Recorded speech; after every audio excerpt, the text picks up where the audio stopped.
Hi, this is Steve from Roofer 911. I'm at a home in Alexandria, Virginia, and this homeowner would like a price for roof replacement. But after looking at the roof very thoroughly, I could see the roof was still in excellent condition. Now, if you look carefully, you can see all these black streaks. That's algae. And what I recommended to the homeowner, because they're going to be selling the home this coming summer, which is only a few months away, is to hire a roof cleaning company.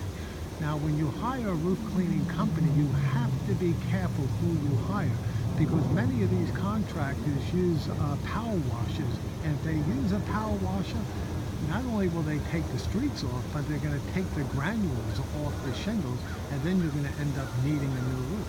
So that's what I would recommend, is to have this roof cleaned by a professional and really check them out.